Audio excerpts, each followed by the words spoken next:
खबर करौली से है। आईएएस अमृतलाल मीणा बने हैं बिहार के नए मुख्य सचिव। ब्रजेश मेहरोत्रा की जगह अब लेंगे अमृतलाल मीणा ये पदभार। तो सपोटरा के डाबरा गांव के निवासी हैं आईएएस अमृतलाल मीणा।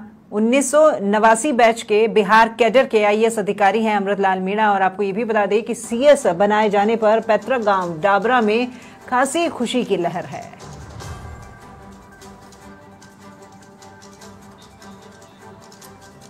ज्यादा जानकारी लेंगे संवाददाता अवनीश पाराशर जो कि हमारे साथ फोन लाइन पर जुड़े हुए हैं। अवनीश, करौली के लिए खुशखबरी है, आईएएस जो हैं वो मुख्य सचिव बना दिए गए हैं अब बिहार के अमृतलाल मीणा। कैसा माहौल यहाँ फिलहाल उनके गांव में? देखिए राखी, ये करौली नहीं बल्कि सपोटरा नहीं, और मैं कहूंगा राजस्थान के लिए गौरव की बात है कि एक राजस्थान का निवासी, करौली जिले का निवासी बाहर जाकर मुख्य सचिव बनता है और सरकार सत्ता संगठन को संभालता है। बात की जाए अमृतलाल मीणा की, तो अमृतलाल मीणा शुरू से ही मेधावी छात्र रहे हैं। डाबरा गांव में उन्होंने 8वीं कक्षा तक अध्ययनरत रहे हैं। उसके बाद गंगापुर सिटी में उन्होंने पढ़ाई की, फिर MNIT जयपुर कॉलेज से उन्होंने इंजीनियरिंग की परीक्षा की और पहले प्रयास में आईएएस हो गए। यही नहीं, अमृतलाल मीणा के परिवार की बात की जाए तो ये 4 भाई हैं और चारों भाई गवर्नमेंट सर्वेंट हैं, जिनमें से जो शरद मीणा है वो भी यहाँ पर एक मेधावी छात्र रहे हैं और करौली जिले में कई सालों से यहाँ पर PWD में यहाँ पर कार्मिक है और फिलहाल में वो सपोटा डिवीजन में एक्शन पद पर है। जहाँ शरद मीणा जी की भी बात की जाए तो वो भी बहुत अच्छे इंसान हैं, अपने कार्य के प्रति, कर्तव्य निष्ठा के प्रति अच्छे इंसान माने जाते हैं। और आज जब अमृतलाल मीणा की मुख्य सचिव बनने के बारे में यहाँ पर खुशी मिली तो सभी जो ग्रामवासी हैं, सपोटरा इलाके के लोग हैं, करौली जिले के लोग हैं, उन्होंने भारी खुशी का माहौल छाया हुआ है। लोग एक दूसरे को मिठाई खिलाकर शुभकामनाएं दे रहे हैं। जब समाचार प्लस ने जो अमृतलाल मीणा जी हैं उनकी मां से बात की तो वो एकदम गदगद हो गई और उन्होंने कहा कि मुझे पहले से ही पता था कि मेरा बेटा एक न एक दिन मेरा नाम रोशन करेगा। तो कहते हैं ना, एक देसी कहावत में कि पूत के पाप पालने में दी जाती, यही अमृतलाल मीणा जी की स्थिति रही है। और आज अमृतलाल मीणा जी अपने जो आईएएस का कह सकते हैं एक शीर्ष कैडर होता है, मुख्य सचिव पद पर पहुंच गए हैं। पहले जो अमृतलाल मीणा जी थे वो मुख्य केंद्र में कोयला विभाग में सचिव थे। उसके बाद उनको बिहार सरकार ने कल ही प्रतिनियुक्ति समाप्त कर आज जो वहां के मुख्य सचिव है वो रिटायरमेंट हो रहे हैं। उनके बाद उनको नए दायित्व की जिम्मेदारी सौंपी है, मुख्य सचिव की जिम्मेदारी सौंपी है। और अमृतलाल मीणा जी के जो भाई है हमारी शरद जी, उनसे बात हुई तो उन्होंने कहा कि जो भाई साहब है वो शुरू से मेधावी और प्रतिभाशाली रहे हैं और हमें उम्मीद है कि वो आगे देश हित, समाज हित, राज्य हित और सबके लिए काम करेंगे। जी राखी। बिल्कुल अवनीश, आपकी जब परिवारजनों से बात हुई है तो उन्होंने भी अपने बेटे से, चाहे उनकी माताजी हो चाहे उनके भाई हो, उन्होंने भी अपने भाई से फोन पर बात की होगी। क्या कुछ उन्हें अब तक पता है कि कब वो ये पदभार ग्रहण करेंगे, इसके बारे में? देखिए उनकी माँ से हमारी जब बात हुई थी तो माँ ने बड़े गदगद होकर कहा था कि मेरा बेटा मुख्य सचिव बन गया है। मुझे कल ही शाम को इस बात का पता चला। इसके बाद उन्होंने यहाँ, अच्छा एक सबसे बड़ी बात राखी मैं बता दूं कि यहाँ पर एक लोक देवता है क्षेत्रपाल बाबा, उनकी जो मुख्य सचिव है अमृतलाल मीणा जी, या कहीं इनके परिवार या डाबरा गांव या सपोटरा इलाके। अवनीश, मैं आपको एक बार बीच में रोकना चाह रही हूँ क्योंकि यहाँ पर अमृतलाल जी के भाई हैं शरद मीणा जी, वो भी हमारे साथ में जुड़ गए हैं। नमस्कार शरद जी, बहुत स्वागत आपका हमारे चैनल पर। और सबसे पहले हमारे चैनल की तरफ से आपको ढेरों बधाइयां। आज आपके भाई जो हैं मुख्य सचिव के पद तक पहुंच गए हैं।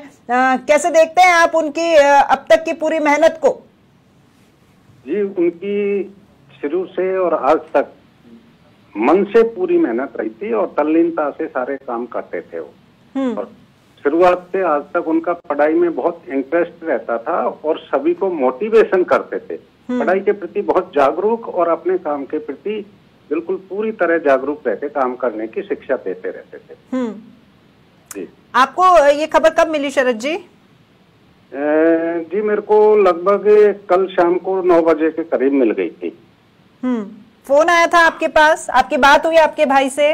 हाँ, मेरे भाई से लगातार बात होती रहती है। आप ये थोड़ा मैं जानना चाह रही हूँ, आप उनसे बड़े हैं या छोटे हैं? मैं उनसे छोटा हूँ, बड़े वो भाई है, उनसे छोटे एक और भाई है, मैं तीसरे नंबर का भाई। तो आप उनसे छोटे हैं और आप बचपन से उन्हें देखते आ रहे हैं, जैसा कि आपने कहा कि वो शुरू से मेहनती रहे, तो काफी कुछ आपने भी सीखा होगा। बड़े भाई की डांट भी आपने खाई होगी?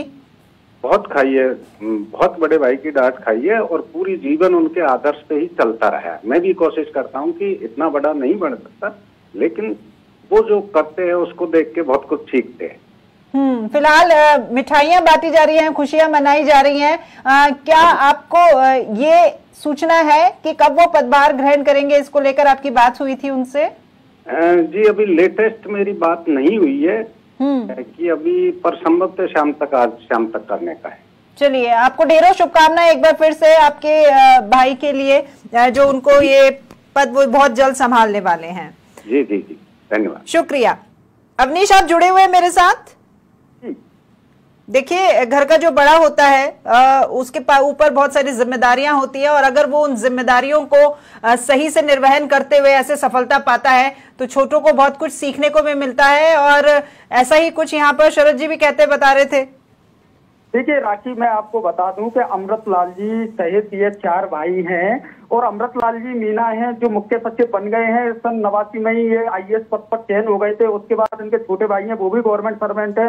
उनसे तीसरे नंबर के शरद मीना जी, ये भी गवर्नमेंट सर्वेंट है, और इनके जो छोटे भाई हैं वो भी गवर्नमेंट सर्वेंट हैं। और इनकी एक बहन है जो हाउस वाइफ है, और इनके जो जीजा जी हैं वो दिल्ली में CPWD में कार्यरत हैं। रही गांव की बात, तो इनके जो परिवार की बात की जाए तो शुरू से परिवार किसान परिवार रहा है। इनके पिताजी ने मेहनत मजदूरी करके, गरीब स्थिति थी, उस आर्थिक स्थिति नाजुक होने के कारण ये शुरू से मेधावी और प्रतिभाशाली विद्यार्थी रहे। तो इन्होंने अपने घर की कमान संभाली, गांव में ही स्कूल में अध्ययनरत रहे। गंगापुर जाकर इन्होंने पढ़ाई की।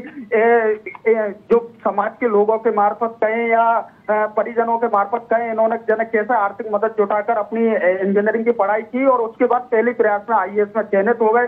उसके बाद फिर इन्होंने अपने परिवार की कमान संभाली। परिवार की इतनी शानदार कमान संभाली कि आज तीनों भाई एक जमीन से उठकर एक गवर्नमेंट सरकारी कुर्सी के महकमे पर बैठ गए हैं, और तीनों भाई अपने बड़े भाई को आदर्श मानते हैं। बात की जाए अमृतलाल मीना जी की, तो जब भी वो करौली आते हैं तो उनमें अपन ये नहीं कह सकते कि एक अहम वाली बात होती है जो IAS है, वो एक किसान पुत्र की भांति, या कह सकते एक नॉर्मल व्यक्ति की भांति आमजन से यहाँ पर व्यवहार करते हुए नजर आते हैं। और उसी का नतीजा है कि अपितु डाबरा गांव ही नहीं, सपोटरा, करौली, सब जगह मिठाइयों का वितरण किया जा रहा है। बात की जाए सपोटरा विधायक हंसराज मीना या यहाँ के जनप्रतिनिधियों ने भी उनको बधाई दी है। अवनीश, ये तस्वीरें जो मैं उनके गांव की देख पा रही हूँ, देखिए चाहे ऊंचे पद पर पहुंच गए होंगे सभी भाई, लेकिन रहन सहन और जो जीवन जीने का जो तरीका है वो आज भी वैसा ही है जो बरसों से जीते आए हैं लोग। देखिए राखी, मैं पत्रकारिता क्षेत्र की बात बताऊं तो मैंने पत्रकारिता कार्यकाल में सिर्फ अमृतलाल मीना जी से इनके गांव में एक प्रोग्राम हुआ था, जब मिला था। लेकिन इनके जो भाई हैं शरद मीना जी, उनसे मैं लगातार कनेक्टेड रहता हूं, क्योंकि वो PWD विभाग में यहाँ पर एक्सपीएन है। उनके जब व्यवहार की बात की जाए, मदरसल व्यवहार है और आदर्श है, और जहां तक उनके काम की बात की जाए, निष्ठा के प्रति कार्यशील रहते हैं। चाहे कांग्रेस गवर्नमेंट हो, चाहे BJP गवर्नमेंट हो, वो दोनों ही गवर्नमेंट के प्यारे रहते हैं, क्योंकि ईमानदारी से वो काम को निभाते हैं। और चाहे कर्मचारी इसकी बात की जाए तो वो कर्मचारियों को इसके लिए आगे खड़े रहते हैं। शरद मीना जी की जो निष्ठा और भावना है वो उनके कर्मचारियों से पूछने पर ही पता चलती है। कर्मचारी उनकी हरदम बढ़ाई और उनके आदर्श बताते हुए नजर आते हैं। रही गांव की स्थिति की बात, तो आज भी वो गांव में शरद यादव जी चाहे इतने बड़े पद पर पहुंच गए हों, लेकिन अपनी माता के गांव में रहते हैं, माता की सेवा करते हैं, और ग्रामवासियों की जितनी मदद हो सके वो मदद करने के लिए प्रयासरत रहते हैं। जी राखी। बिल्कुल अवनीश, बहुत शुक्रिया अवनीश आपका हमारे साथ जुड़ने के लिए, उस तमाम जानकारी के लिए। और ये है IAS अमृतलाल मीणा, जो कि अब बिहार के नए मुख्य सचिव होंगे। बहुत जल्द ही अपना पदभार भी वो ग्रहण करेंगे। ब्रजेश मेहरोत्रा की जगह लेंगे अब अमृतलाल मीणा। और इनके गांव ही नहीं, आसपास के पूरे क्षेत्र में यहाँ पर खुशी की लहर है, क्योंकि मुख्य सचिव के पद पर पहुंचे हैं अमृतलाल मीणा।